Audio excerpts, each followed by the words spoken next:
హైదరాబాద్ లో జరగబోయే మనీ మంత్ర money manifestation classes కి ఇప్పుడే కాల్ చేసి రిజిస్టర్ అవ్వండి. ప్రీవియస్ వీడియోలో శివతత్వం గురించి మాట్లాడుకోవటం జరిగింది. ఎంత చెప్పినా తక్కువే. అందులో ఎపిసోడ్స్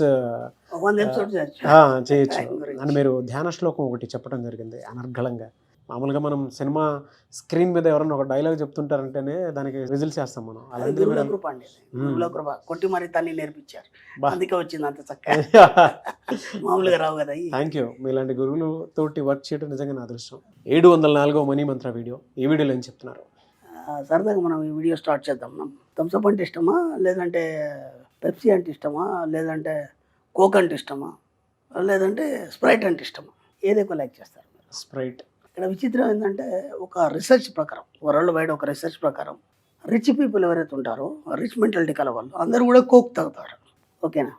అందరు కూడా కోక్ తాగుతారు. మిడిల్ మెంటాలిటీ ఎవరైతే ఉంటారో వాళ్ళందరూ థమ్స్అప్ తాగుతారు.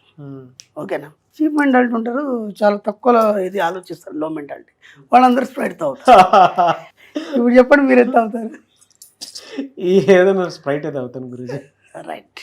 అంటే మీ యొక్క స్టేటస్ని మీరే డిసైడ్ చేసుకున్నారు. ఓకేనా? నేనైతే కోక్ తాగుతాను. ఓకే, నేనైతే కోక్ తాగుతాను. ఇప్పుడు నేను ఏ స్టేజ్లో ఉన్నాను? రిచ్ స్టేజ్లో. అయితే సరే, ఏమైందంటే అనుకోకుండా మా ఫ్రెండ్స్ వాళ్ళ ఫంక్షన్ ఉంది. మా ఫ్రెండ్స్ వాళ్ళ ఫంక్షన్కి పల్లెటూరు వెళ్ళాను నేను. వెళ్ళినప్పుడు విచిత్రం ఏంటంటే అక్కడ స్ప్రైట్ తప్ప ఇంకేం లేదు. ఇప్పుడు నేనేం తాగాలి? స్ప్రైట్. కోక్ లేదు. విపరీతం ఎండాకాలం, దాహం వేస్తుంది, నాలుగు పిడిచి కట్టుకుపోతుంది. థమ్స్అప్ లేదు, స్ప్రైట్ తప్ప ఇంకేం లేదు. అప్పుడు ఏమంటే అందరు నన్ను ఆశ్చర్యంగా చూస్తున్నారు. నా ఫ్రెండ్స్ అందరు తెలుసు కదా, ఇవన్నీ బోలెట్ చెప్తాం కదా మనం. కాబట్టి వీడు ఏం తాగుతాడని ఆలోచిస్తున్నారు. స్టైల్ కూర్చొని ఆ స్ప్రైట్ ఇవ్వండి రా అన్న. ఏంట్రా నువ్వు స్ప్రైట్ తాగుతావు అన్నారు. ఇటు ఇవ్వండి అన్న. అంట గడగడ తాగేస్తాను. నువ్వు కోక్ తప్ప ఇంకేం తాగవు కదా, నువ్వు రిచ్ మెంటాలిటీ కదా, నువ్వు రిచ్ కదా, రిచ్ మైండ్ కదా అన్నారు. అన్నవరే పిచ్చోళ్ళారా, ఈ మధ్య ట్రెండ్ మారింది, బాగా రిచ్ పీపుల్ అందరూ స్ప్రైటే తాగుతున్నారు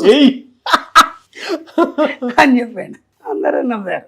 ఎలా ఉంటుందంటే మన సబ్జెక్ట్లో ఎప్పుడు ఎవడేదో చెప్తుంటాడు, అది ఎలా ఉంటుందంటే మనకు అది నిజం అనిపిస్తుంది. అర్థమైందా? అంటే ఆయా కాలం ఉన్న పరిస్థితులను బట్టి, ఆ సిచ్యువేషన్ బట్టి ఒక్కొక్కడు ఒక ట్రెండ్, ఏది వచ్చిందనే దాని మీద ఏదో మాట్లాడుతుంటాడు. వాడు ఒక మేధావి కావచ్చు, ఇంకెవడన్నా కావచ్చు, నేను కూడా కావచ్చు. ఈవెన్ దో అది వింటుంటే అనిపిస్తుంది కదా, ఇది కరెక్టే అనిపిస్తుంది మనకి. కానీ ఏది కూడా నువ్వు బేరీజ్ వేసుకోవద్దు, దాన్ని తీసుకోవద్దు. జీసస్ క్రైస్ట్ ఏమంటాడు అంటే, ఈ ప్రపంచంలో ఎవడి మాట వినకు, నా మాట కూడా వినకు. ఆయన బైబిల్లో మొట్టమొదటి చెప్పిన మాట అదే. అర్థమైందా? ఇదేని మాట వినకు నువ్వు. అర్థమైందా? ఎప్పుడైతే నీకు ఇది కరెక్ట్ అనిపించింది, పరిశీలించి పరిశోధించి ఇది సరి అని అనుకున్నప్పుడు, నీ సబ్కాన్షియస్ మైండ్ ఏదైతే చెప్తుందో దాన్ని మాత్రమే నమ్మన్నాడు.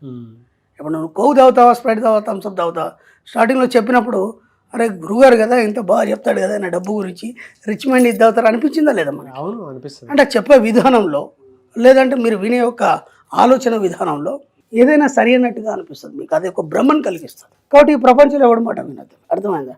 అలాగే ఒక ట్రెండ్ వచ్చింది, అది ఎంతవరకు కరెక్ట్ మీకు సంబంధం లేదు. ఇప్పుడు నా ఏజ్ ఉందండి, నా ఏజ్ వాళ్ళు ఒక కుర్రాలు చేసే చేష్టలు నేను చేయలేను. నేను అర్థమైందా లేదా? నా ఏజ్ దగ్గర నేను గంభీరంగా ఉండాలి. అవునా కదా? ఇప్పుడు వచ్చిన ట్రెండ్కి నేను అనుగుణంగా ఉంటా అంటే నా ఉన్న వాల్యూ పోతుంది కదా. అవునా కదా? కాబట్టి అది కరెక్ట్ ఏమో అని చెప్పేసి నువ్వు అటువైపు వెళ్ళొద్దు. అర్థమైందా? ఇది ఇంకోటి ఇటు కరెక్ట్ అని చెప్పేసి ఇటు వెళ్ళొద్దు. నీకేది సరైనట్టుగా ఉంది. ఇప్పుడు మనం డ్రెస్ వేసుకుంటామండి, ఒక డ్రెస్ వేసుకున్నాం, కొద్దిగా టైట్గా ఉందనుకోండి ఇబ్బంది అవుతుంది, కొద్దిగా లూజ్గా ఉందనుకోండి ఎబ్బెట్టుగా ఉంటుంది. నీకు సరైనదే వేసుకుంటావు తప్ప అటు ఇటుగా ఉంటే నువ్వు వేసుకుంటావా? వేసుకోలేవు. కాబట్టి నీ సబ్కాన్షియస్ మైండ్ నీకు ఏదైతే సరైనదని చెప్తుందో దాన్ని మాత్రమే నేను స్వీకరించాలని మన సబ్జెక్ట్ చెప్తుంది. ఏ ప్రపంచంలో ఎవడేదన్నా చెప్పాలి, మీకు సంబంధం లేదు. అర్థమైందా? ఎందుకంటే థిరీలు మారుతుంటాయి. ప్రతి 50 సంవత్సరాలకు చరిత్ర మారుతుంటుంది. ప్రతి 50 సంవత్సరాలకు చరిత్ర మారడంలో కూడా ఎన్నో మార్పులు వస్తాయి. కాబట్టి ఒక్కసారి ఉన్నది ఇంకోటిసారి ఉండదు, ఇంకోసారి ఉన్నప్పుడు ఇంకోటి ఉంటుంది. మనం ఏం చేస్తామంటే దాదాపు 25 సంవత్సరాల వరకు నీ జీవితం మీద నీకు బాధ్యత అనేది ఉండదు. First point. ఎందుకంటే అప్పటి వరకు మన అమ్మ నాన్న మనల్ని పోషిస్తారు, మనకు కావాల్సిన ఖర్చులు ఇవన్నీ ఇస్తారు. కాబట్టి నీకు ఒక బాధ్యత, ఒక డిసిప్లిన్ అనేది నీకు ఉండదు. ఓకేనా? 20 సంవత్సరాల తర్వాత అప్పుడు సమాజంలోకి వస్తావు, అంటే అప్పుడు సంపాదనకు వస్తావు. అంటే వాళ్ళు ఏం చేస్తారంటే ఈ స్టడీ అయిపోయింది, ఇది అయిపోయింది, ఇక్కడ నువ్వు సంపాదించుకోవడానికి బయలుదేరాలి. అప్పుడు నువ్వు బయటకు వస్తావు. బయటకు వచ్చినప్పుడు కూడా నీ యొక్క సమాజం నుంచి కానీ, లేదంటే నీ ఫ్రెండ్ సర్కిల్ నుంచి కానీ నీకు అన్ని కొత్త కొత్త విషయాలు వినిపిస్తుంటాయి. అప్పుడు నువ్వేమైపోతుంది అంటే అప్పటి వరకు నీకు దీని మీద ఆలోచన లేదు. అవన్నీ వినేసరికంటే నీ మనసు పరిపరి విధాలుగా ఆలోచిస్తుంటుంది. అర్థమైందా? అంటే నువ్వు యూత్, చాలా షార్ప్గా ఉంటుంది నీ మైండ్, బాడీ యాక్టివ్గా ఉంటుంది. ఇది కరెక్ట్ అనిపిస్తుంది, అది కరెక్ట్ అనిపిస్తుంది, నేను అందరికంటే ఇంకా చాలా ఫాస్ట్గా ఉన్నాను అనిపిస్తుంది. అప్పుడే నాకేం తెలియదు అనిపిస్తుంది.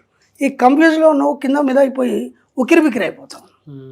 కాబట్టి నువ్వు ఎక్కడ కూడా కన్ఫ్యూజ్ కావాల్సిన అవసరం లేదు. అంటే ఎప్పుడైతే నీ 20 సంవత్సరాల క్యారియర్ స్టార్ట్ అవుతుందో అక్కడి నుంచి నువ్వు ఏదైతే మలుచుకుంటావో నీ జీవితం అలాగే తయారవుతుంది.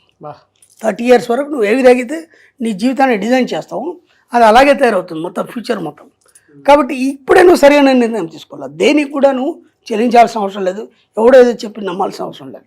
కేవలం నీ యొక్క సబ్కాన్షియస్ మైండ్ ఏదైతే చెప్తుందో, ఏదైతే సరైనది అనిపిస్తుంది అది మాత్రమే నమ్మాలి. ప్రపంచంలో ఎవరు చెప్పింది కూడా నమ్మాలి. 30 years అయిపోయింది, అంతలోపు ఏమైపోతుంది, నీకు పెళ్ళి అయిపోతుంది. పెళ్ళి అయిపోయిన తర్వాత 1 సంవత్సరం వరకు హడావుడి కూడా ఉంటుంది. పోషించుకునే స్థితిలో నీ యొక్క అట్మాస్ఫియర్ నువ్వు సెట్ చేసుకునే స్థితిలో ఉంటావు. ఇప్పుడు అక్కడనేమో నీకు జీవితం తెలియదు. ఈ 30 yearsలో పెళ్ళి అయిపోయింది, జీవితాన్ని ఎలా స్థిరపరచుకోవాలో తెలియదు.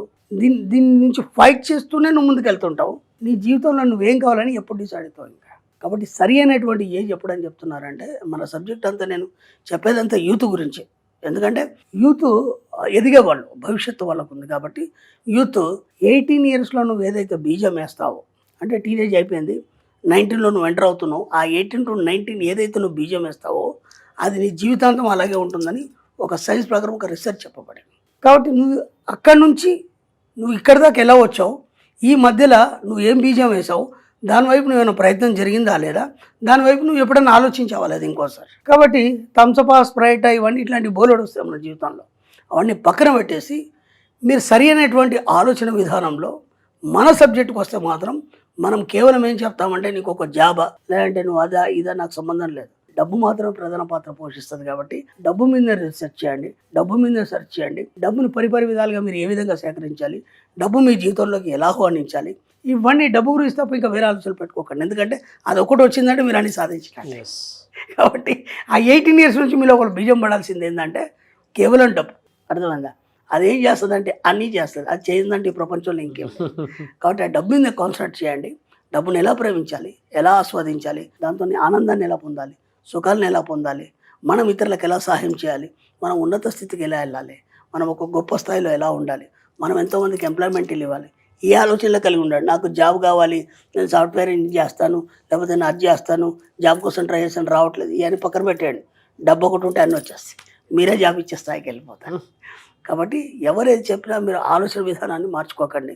ఇలా చెప్పేవాళ్ళు బోలెడు ఉంటారు. దాని నుంచి పక్కకు వచ్చేసి మీ యొక్క ఆలోచన విధానంలో సరైన మార్గదర్శకత్వంలో డబ్బు గురించి మాత్రం ఆలోచించండి. ఆటోమేటిక్గా డబ్బు మీ జీవితంలోకి వచ్చారు. Very good information. ఇప్పుడు చెప్పండి, థమ్స్అప్ అవుతారా, మీరు స్ప్రైట్ అవుతారా, కోక్ అవుతారా? Subconscious mind. That's my GPS. Good. Thank you so much doctor Sriyacharya Krishnaswamy గారు. Thank you. సుమన్ టీవీలో మీ పర్సనల్ అండ్ బిజినెస్ ప్రమోషన్స్ కోసం కింది నెంబర్కి కాంటాక్ట్ చేయండి.